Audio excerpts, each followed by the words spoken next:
wabarakatuh. Halo teman-teman, selamat datang di podcast mata kuliah Organisasi Internasional. Perkenalkan, nama aku Anissa Amanda. Abigail Rizkani. Penayla Zahar.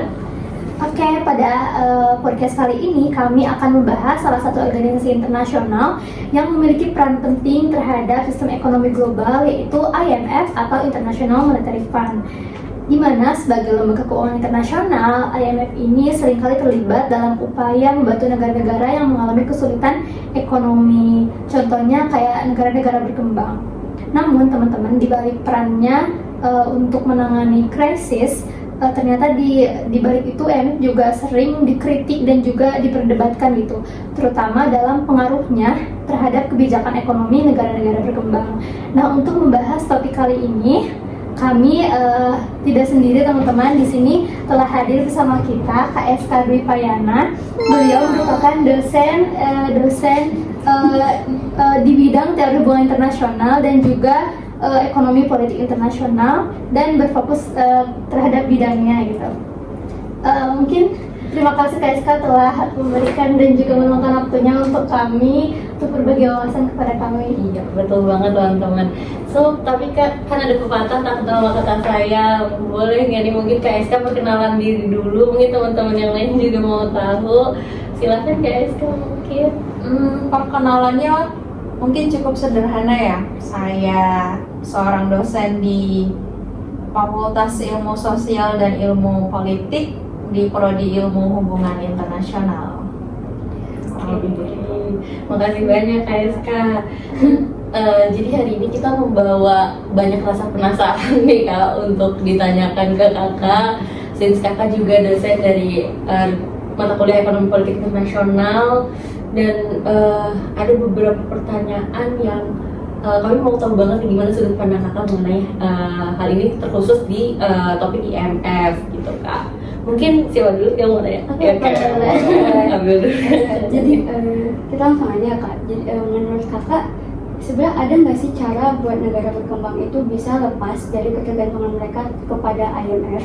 Dan menurut Kakak, persyaratan peminjaman yang diberikan oleh IMF ini itu lebih mementingkan kepentingan negara berkembang atau justru mereka demi kepentingan negara maju Pak? Pertanyaannya menarik ya. Ini menggiring kita untuk menjawab secara kritis. Tadi pertanyaannya cara lepas dari IMF. Pada dasarnya sih cara yang paling cepat itu melunasi hutang. Tetapi kan dalam melunasi hutang tidak tentu bisa serta-merta terjadi setahun 2 tahun. Mungkin paling cepat 5 tahun, 10 tahun, atau mungkin 15 tahun sesuai dengan kesepakatan yang dibangun dengan IMF. Tetapi cara paling efektif itu adalah dengan meningkatkan stabilitas ekonomi makro dan mikro dari negara tersebut. Bisa juga nanti dengan meningkatkan istilahnya impor kita dan menekan ekspor. Impor itu kan artinya kita berusaha mendatangkan uang dari luar ke dalam. Kemudian kita akan bisa istilahnya membayar, melunasi apapun hutang yang telah kita dapatkan, dengan catatan semakin banyak nilai ekspor maka akan semakin banyak uang yang masuk dari luar. Dan perputaran uang yang bagus itu bukan hanya berasal dari masyarakat. Yang bagus itu justru ketika ada arus yang masuk dari dalam keluar. Itu yang disebutkan dengan peningkatan kapasitas impor. Bagaimana keuangan itu diperoleh bukan hanya dari pajak, tetapi dari uang masyarakat asing yang kemudian kita bayar, kita pergunakan untuk membayar hutang. Tapi kalau tentang cara membayar bunganya, memang itu manfaat dari IMF, terlebih dananya uang dari IMF itu sendiri dihimpun dari negara-negara anggotanya. Cara lepasnya ya 2 metode yang tadi. Oke. Tadi kan Kakak juga bilang kalau IMF ya, kalau hutang itu nggak bisa selesai 1-2 tahun gitu ya Kak, berarti kan butuh waktu yang panjang. Nah, menurut Kakak kondisi kayak gini tuh bisa menghambat perkembangan si negara peminjam itu nggak sih Kak? Kayak ekonomi domestiknya gitu kan. Misalnya atau mungkin dari segi misalnya perkembangan pendidikan, pengembangan kesehatan di dalam negeri si peminjam itu gitu, karena utang ini gitu kan. Sebenarnya ini tergantung kemampuan lembaga ya, pemerintah. Ada nggak keinginannya, ada nggak political will-nya. Justru challenge-nya itu ada di lembaganya, pemerintahnya. Kalau dia mampu mempergunakan bantuan itu dengan bijak, dengan adil dan tepat guna, otomatis itu akan bisa dimanfaatkan. Justru itu akan meningkatkan gairah perekonomiannya, semakin mempercaya FDI untuk masuk ke negaranya. Sebaliknya kalau nggak ada political will, tentunya itu akan menjadi jebakan yang luar biasa untuk negara yang menerima hutang. Lagi-lagi kuncinya adalah lembaga negara, tata kelolanya, transparansinya. Tapi Kak, kan di dalam pengajuan peminjaman di IMF ini seringkali ada persyaratan-persyaratan yang harus dilakuin dulu kan ya sama negara-negaranya gitu. Nah, salah satunya itu kan IMF tuh sering ngasih syarat kayak misalnya suatu negara A kalau mau minjem ke IMF naikin pajaknya atau potong subsidi rakyatnya kayak gitu-gitu kan Kak. Nah sebenarnya hal-hal itu, persyaratan itu tuh menurut Kakak menjadi sesuatu yang sebenarnya membantu atau justru bikin si negara ini tuh sebenarnya semakin terpuruk gitu? Oke. Ini pertanyaan yang menarik ya. Menarik sekali saya kira. Semoga tidak ada miskomunikasi antara kita tentang pertanyaan ini. Memang pertanyaan yang persyaratan yang paling mengganggu dunia selatan atau negara-negara lebih ke developing ya, bukan selatan ya, adalah aturan ini yang harus mutlak sekali diterima, menaikkan pajak dan mengurangi subsidi. Ada beberapa hal yang pengen saya jelaskan. Kenapa pajak ditinggikan? Agar IMF mendapat kepastian kalau pajak tinggi berarti bunganya ini bisa dibayar. Kenapa subsidi ditarik? Subsidi ini ditarik agar pemerintah fokus untuk membayar hutangnya, bukan fokus memberikan subsidi kepada masyarakat. Karena IMF juga butuh mempertahankan status quo dari negara-negara yang sudah memiliki dana di dalamnya. Dana negara-negara yang ada di IMF itu kan adalah negara-negara yang memiliki ekonomi kuat secara global. Ada di Eropa dan ada di Amerika Utara. Tentu mereka juga akan menjalankan misi-misi tertentu berdasarkan apa yang mereka inginkan terhadap IMF. Terlebih nanti direktur pelaksananya itu secara historis atau secara kelembagaan mereka akan memilih yang dari Eropa atau yang dari Amerika Utara. Commonly sekarang berfokus kepada orang-orang Eropa. Mereka yang terpercaya untuk ngomong itu. Sebenarnya ada tujuan ya Kak dari si penetapan syarat itu. Ya, si IMF ini maksudnya punya jaminan bahwa suatu negara tuh bisa bayar hutangnya gitu ya Kak. Iya, bukan ke itu ya, bukan aktivitas terselubung ya, itu lebih kepada jaminan kamu akan memiliki komitmen untuk membayar hutang dan jaminan kepada saya bahwa hutang itu bisa kamu bayar. Itu bukan trap sebenarnya dalam sistem kapitalisme global atau sistem tata kelola keuangan global. Kita melihatnya tidak seperti itu. Terus menurut kakak kalau misalnya kita take a step back terus kita melihat ke depan, menurut kakak dengan segala persyaratan yang diberikan IMF itu, IMF ini akan jadi organisasi yang gimana ya Kak ke depannya? Kira-kira untuk 5 tahun mungkin ke depan dia itu bakal jadi gimana ya Kak? Perkiraannya keberadaan IMF lebih ke situ ya pertanyaannya ya. Eksistensinya itu masih akan bagus mungkin 5 tahun, 10, 20 tahun ke depan. Kan keberadaan dia sendiri adalah untuk mengatasi krisis ekonomi global agar tidak terjadi krisis yang sifatnya itu adalah menghasilkan efek domino. Kalau ditanya masa depannya sangat bagus sekali karena negara developing nggak akan bisa bertahan dari serangan krisis ekonomi tanpa bantuan dari negara develop.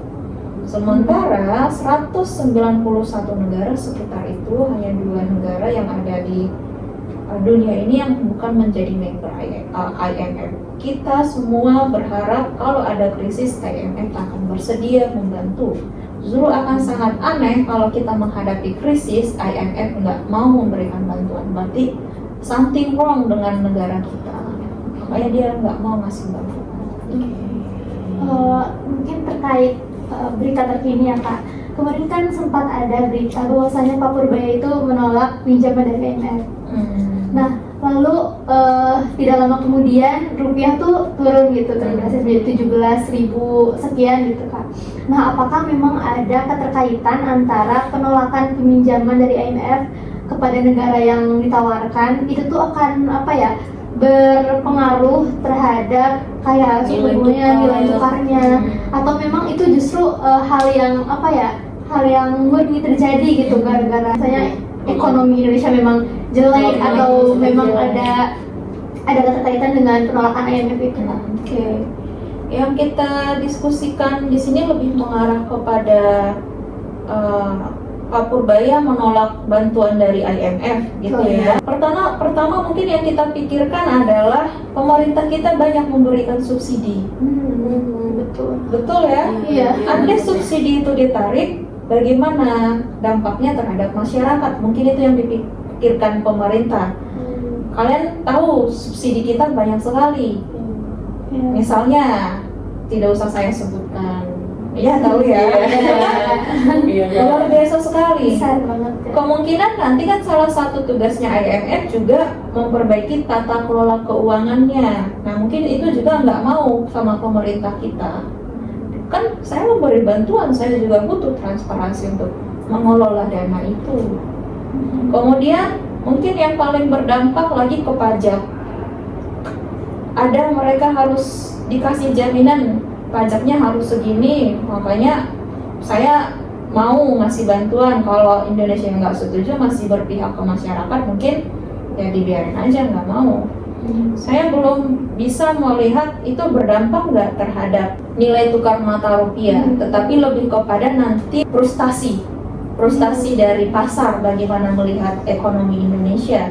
Apakah dia nanti menarik misalnya investasinya, melepas surat berharganya dan lain sebagainya, karena melihat cuaca iklimnya sudah nggak bagus, udah gitu dia menolak IMF, ya udah saya tarik aja. Bisa jadi itu juga menyebabkan kenapa terjadi pelemahan nilai tukar mata uang Indonesia. Bisa jadi banyak kemungkinan yang kita peroleh dari kenapa IMF bertindak seperti ini dan kenapa pemerintah seperti ini. Menarik pertanyaannya.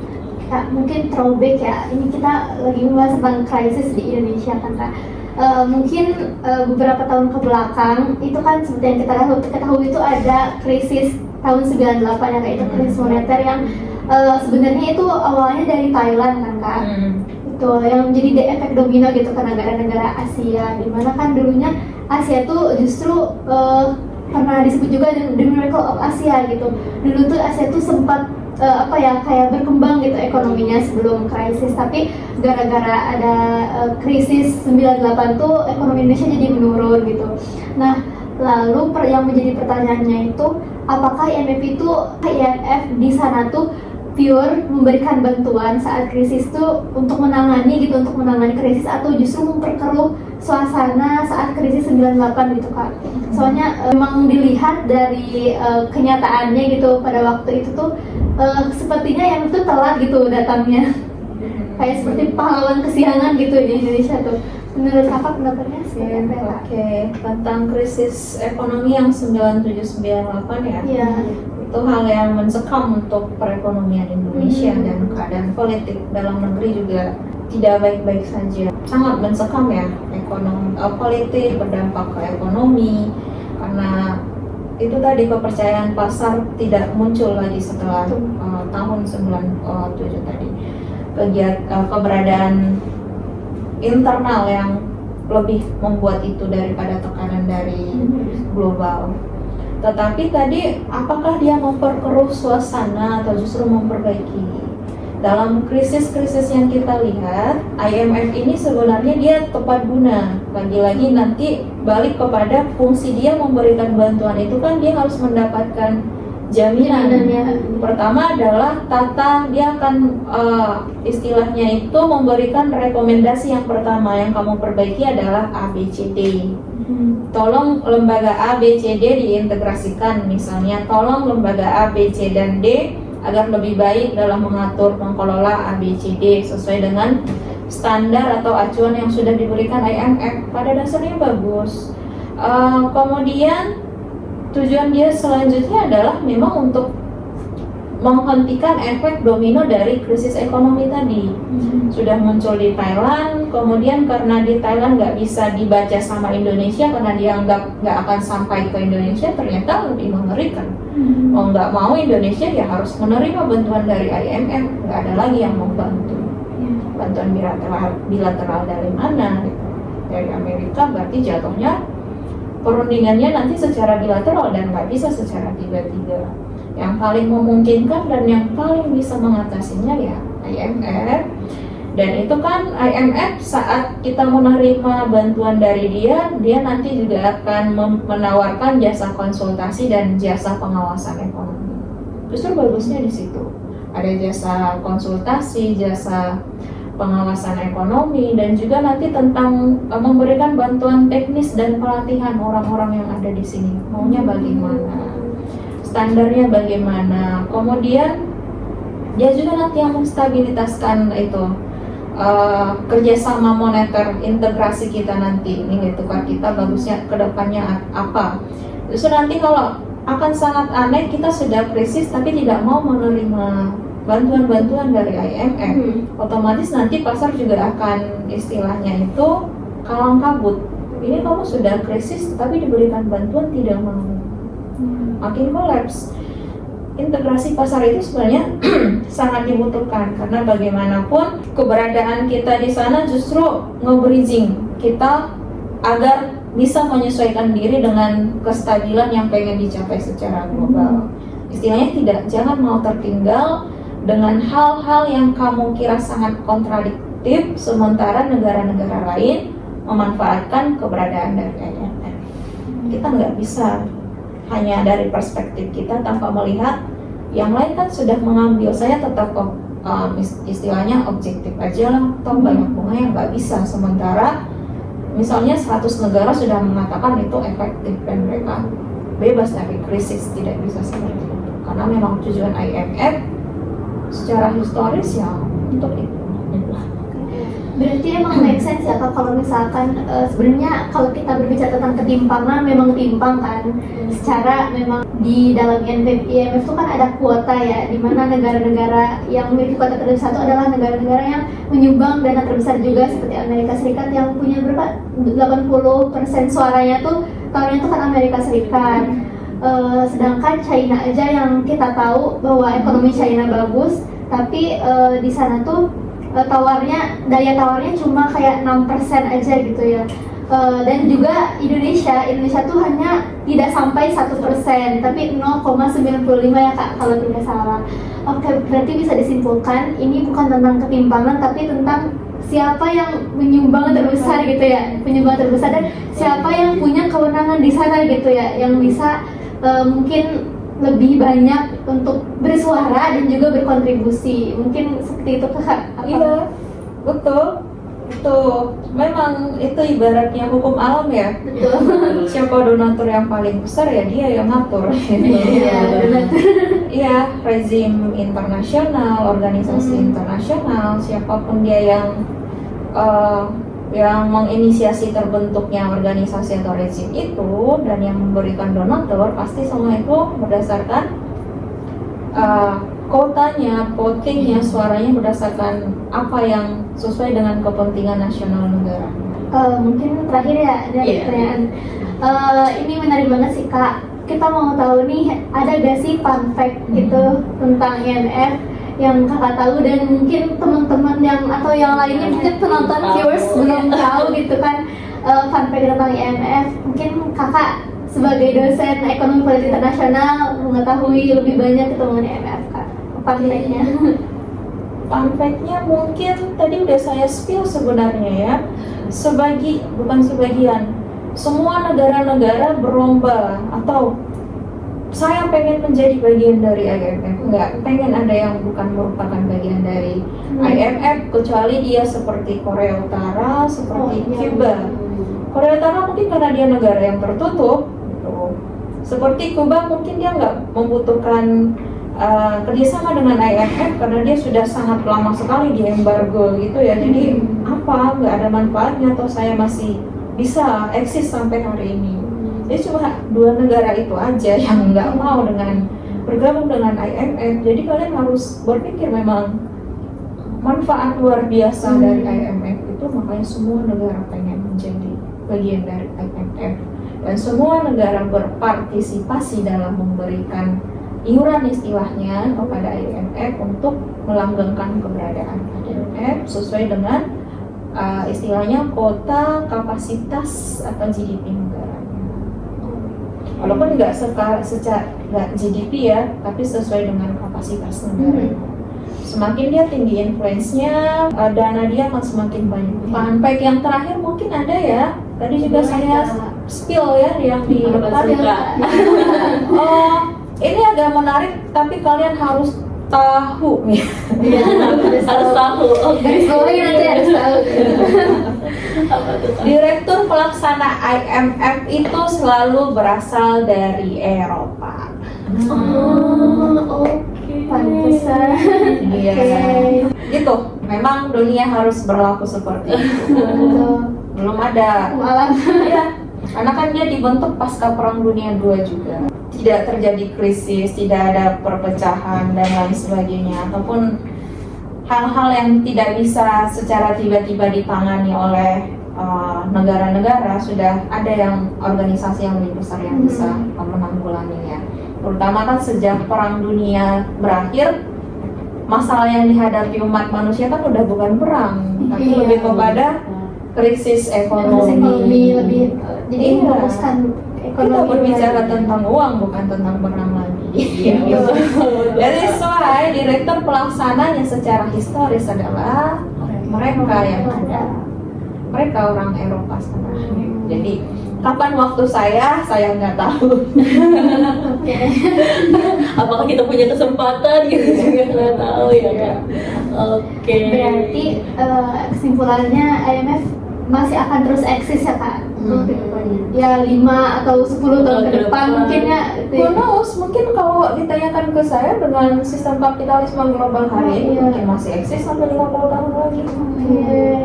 Dia masih eksis. Mungkin dia hanya memiliki peluang untuk berganti nama, tetapi visi misinya tetap sama kayak WTO kan itu GATT. awalnya GATT kemudian berubah menjadi WTO. Who knows, cuma transformasi aja gitu menyesuaikan ke tantangan global pada hari di masa depan. Eksistensinya peluangnya sangat kuat untuk selalu ada. Kalau gitu mungkin pertanyaan-pertanyaan kita, penasaran kita juga udah terjawab penuh nih sama Kak SK tentang tadi mulai dari peraturan, keterlibatan IMF, caranya sampai ke fun fact tadi ya, seru banget.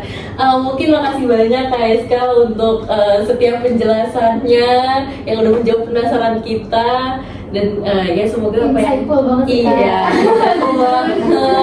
Dan semoga insight-insight itu bisa terus memberikan ilmu baru ke kita. Kayak gitu. Oke, kurang lebih mungkin segini podcast kita hari ini. Thank you so much. Assalamualaikum warahmatullahi wabarakatuh. Jangan lupa like, comment, and share.